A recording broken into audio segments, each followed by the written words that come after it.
Welcome to MC novel world, जहां कहानियां सिर्फ सुनी नहीं महसूस की जाती हैं। फायर। अगर तुम्हें पसंद है एक्शन, मिस्ट्री और इमोशन से भरी कहानियां।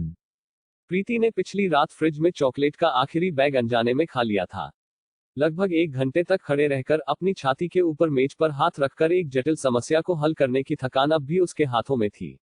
वह जानती थी कि वे चॉकलेट सौरभ की थी और उसने उन्हें किसी खास मौके के लिए बचाकर रखा था, पर उसने फिर भी खा लिया। सौरभ के गुस्से का सामना करने की तैयारी करते हुए प्रीति ने देखा कि सबकी निगाहें उसके पजामे पर टिकी थी। वह एक छपा हुआ बत्तख वाला पजामा था। प्रीति, सच में तुम हो? कल रात जब मैं पानी लेने गई थी तो मैंने तुम्हें चाचा हेमंत के स्टडी रूम में जाते हुए देखा था। नीना की दबी आवाज ने सबको होश में ला दिया। तुम्हें चाचा हेमंत से माफी मांगनी चाहिए, क्योंकि ऐसा लग रहा था कि तुमने उनके कंप्यूटर से एक जरूरी फाइल डिलीट कर दी है।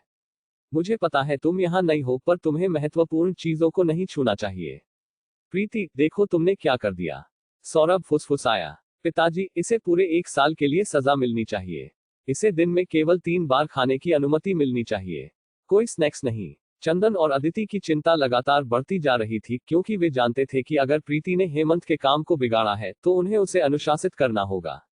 सबको हैरान करते हुए हेमंत अचानक खुशी से चिल्ला उठे। प्रीति, तुम ईश्वर की देन हो।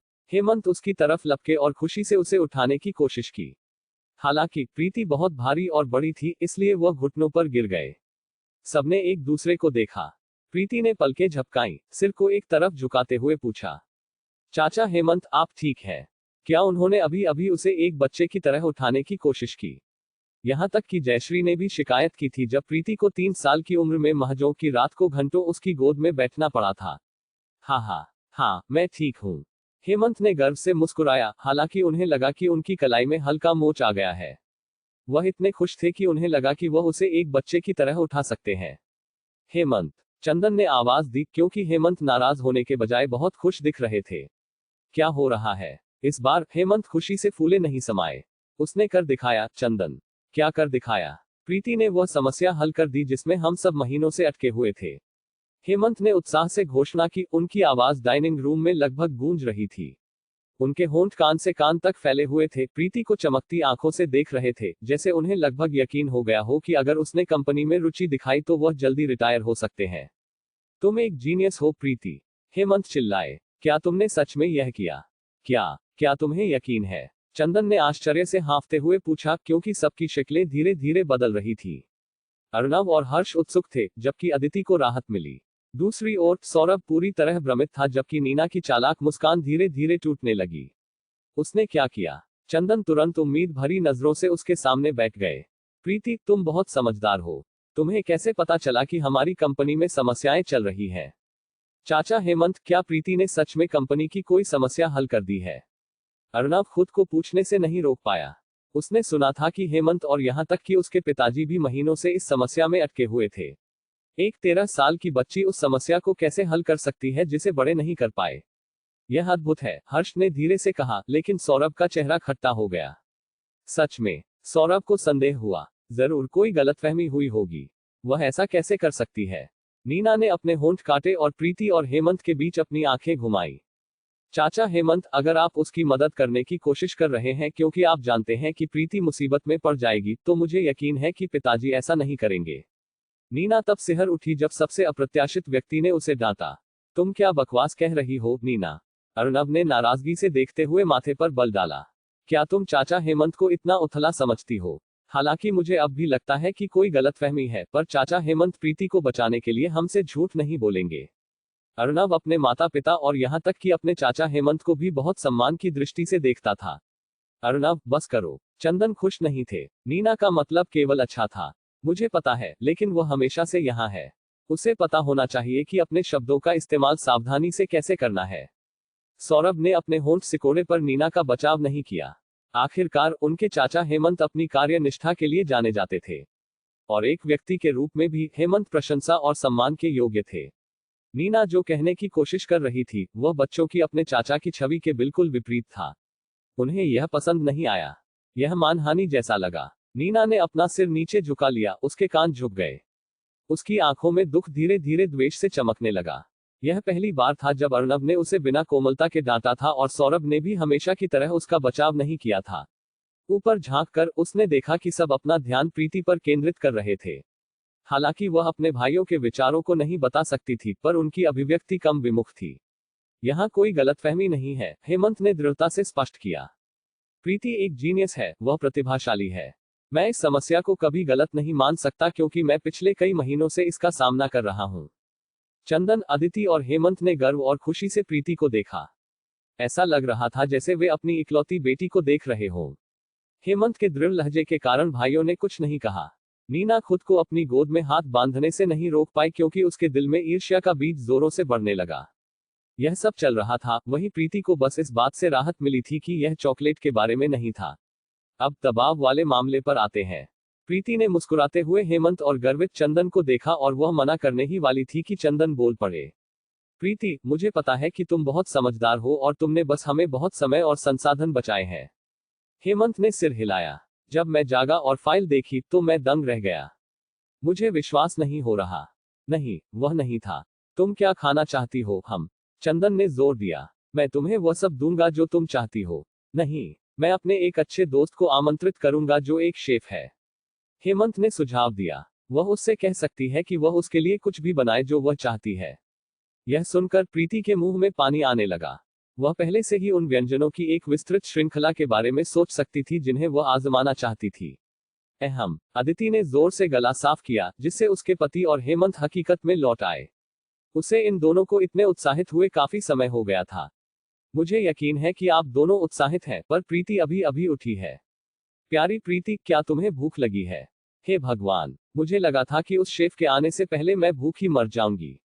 हाँ, प्रीति मुस्कुराई और खुशी से हेमंत और चंदन से दूर चली गई, नाश्ते के लिए अदिति के साथ शामिल हो गई। उसने बस उन दोनों को नजरअंदाज कर दिया क्योंकि वह तारीफ या आभार स्वीकार करने में अच्छी नहीं थी। उसे उम्मीद थी कि वह इस बात को एक रहस्य रख सकती है, पर नीना ने उसे देख लिया था। जब प्रीति बिना किसी परवाह के मेज पर शामिल हुई तो हेमंत और चंदन ने उसे देखा और आह भरी। प्रीति ने एक ऐसी समस्या हल कर दी थी जिसे महीनों से कोई और हल नहीं कर पाया था। फिर भी उसे देखते हुए उन्हें लगा कि वह अभी भी एक बच्ची है जो शायद इस बात से अनजान है कि उसने कितनी बड़ी उपलब्धि हासिल की है। उसने इसके बारे में एक शब्द भी नहीं कहा। कितनी अद्भुत बच्ची है। दोनों पुरुष खुद पर हंसे और नाश्ते के लिए परिवार के साथ शामिल हो गए। यह उनके लिए एक अच्छा दिन था। भोजन के दौरान हेमंत और चंदन अपना उत्साह रोक नहीं पाए। प्रीति ने सोचा कि जब उसने उदासीनता से इसे टाल दिया तो वे इसे छोड़ देंगे। अदिति को आमतौर पर मेज पर इस तरह की बातचीत पसंद नहीं थी, पर इस बार उन्होंने अपवाद बनाया। इससे उन्हें प्रीति पर भी गर्व हुआ। बाकी बच्चों को सुनना पड़ा, हालांकि बड़े बच्चे पूछताछ करने से खुद को रोक नहीं पाए क्योंकि इसने उनकी रुचि जगाई। एकमात्र व्यक्ति जो इससे खुश नहीं था वह प्रीति और नीना थी। जब वे लगभग उसके कान के सामने चिल्ला रहे थे तब बहरा होने का नाटक करना मुश्किल था। अगर प्रीति को पता होता कि ऐसा होगा तो वह और ज्यादा सतर्क रहती। नीना इतनी दखल क्यों दे रही थी? नीना भी जिस तरह से चीजें हुई उससे खुश नहीं थी। वह प्रीति को मुश्किल स्थिति में डालने की कोशिश कर रही थी, पर इसका अंत केवल इस बात से हुआ कि हर कोई उसकी प्रशंसा कर रहा था जिसे स्वर्ग भी सुन सकता था। नाश्ते के बाद हेमंत ने चंदन को वे फाइलें दिखाई जो प्रीति ने पिछली रात बनाई थी। चंदन दंग रह गए। मुझे पता था कि यह अच्छी खबर है जब तुमने कहा कि प्रीति ने समस्या हल कर दी है, पर यह। हेमंत ने एक गर्वित पिता की तरह सिर हिलाया। बस इतना ही नहीं, यह देखो। फिर उन्होंने कीबोर्ड पर कुछ चीजें क्लिक की, जिससे चंदन को कुछ साइड नोट्स दिखे जो उसने छोड़े थे। उसने कुछ कानूनी नोट्स भी दिए हैं। चंदन का मुंह खुला रह गया। यह अविश्वसनीय है। नोट्स छोटे पर सटीक थे। इसमें कुछ कानूनी मुद्दे शामिल थे जिन पर ध्यान देने की जरूरत थी क्योंकि इतनी बड़ी परियोजना के लिए बहुत सारे कानूनी काम की जरूरत होगी। चंदन अवाक रह गए। वह अनजाने में पास की आराम कुर्सी पर बैठ गए, फिर भी उन्हें यह सब समझ नहीं आ रहा था। क्या तुम्हें यकीन है कि प्रीति ने यह किया? उन्हें विश्वास नहीं हो रहा था। हेमंत, यह बहुत अच्छा है। यह शानदार से भी ज्यादा है, चंदन। हेमंत ने विस्मय से कहा, केवल हवा में घटते मूड को महसूस करने के लिए। क्यों? क्या हुआ? कुछ नहीं, चंदन ने सिर हिलाया। पर हेमंत इसे कुछ भी नहीं मान सकते थे, इसलिए वह उनके सामने बैठ गए और उत्सुकता से उन्हें देखा। हेमंत के चेहरे पर वह भाव देखकर चंदन ने गहरी सांस ली। प्रोफेसर सिंह ने मुझे बताया कि प्रीति एक जीनियस है और वह उसे तब पोषण देना चाहते थे जब वह छोटी थी। ऐसा लगता है कि प्रीति जल्दी कॉलेज खत्म करना चाहती है। अपनी क्षमताओं के साथ वह ऐसा कर सकती है। ओह, हेमंत हैरान थे। क्या यह शानदार नहीं है, चंदन? है। तो फिर समस्या क्या है? चंदन ने एक बार फिर आह भरी और मेज पर रखे दस्तावेजों पर नजर डाली। अदिति। जब उन्होंने अपनी पत्नी का नाम लिया तो हेमंत तुरंत चंदन की अनिच्छा को समझ गए। प्रीति हमारे साथ केवल एक सीजन से ज्यादा समय से है, हेमंत। हम अब भी उसके माता पिता बनने की कोशिश कर रहे हैं, भले ही हमें नहीं पता कि हम अच्छा काम कर रहे हैं या नहीं। और तुम अदिति को जानते हो, एक बार जब मैं यह बात उसके सामने लाऊंगा तो वह दुखी महसूस करेगी, चंदन ने समझाया। अदिति को जानते हुए वह निश्चित रूप से प्रीति के बचपन के बारे में बहस करेगी।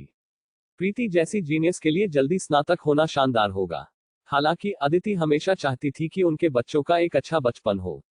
प्रीति ने अपने जीवन के पहले 13 साल पहले ही एक अलग परिवार के साथ बिताए हैं, चंदन ने जोड़ा। अगर प्रोफेसर सिंह उसे एक प्रशिक्षु के रूप में लेते हैं तो यह उसे फिर से दूर भेजने जैसा है। हेमंत दुविधा को समझे, पर उनकी भी एक राय थी। मैं माता पिता होने के बारे में ज्यादा नहीं जानता, पर अगर प्रोफेसर सिंह ने यह प्रस्ताव दिया तो तुम्हें इस पर सिर्फ अदिति के साथ ही नहीं बल्कि प्रीति के साथ भी चर्चा करनी चाहिए। हालांकि वह छोटी है और उसे मार्गदर्शन की जरूरत है, वह समझदार है। यह मत भूलो कि इस समस्या को किसने हल किया, चंदन। क्या होगा अगर वह दूर जाना चाहती है? चंदन ने चिंता से भरे चेहरे के साथ सोचा। हेमंत ने कंधे उचकाए। मुझे लगता है कि उचित सवाल यह है, तुम्हारे लिए माता पिता होना क्या है, चंदन?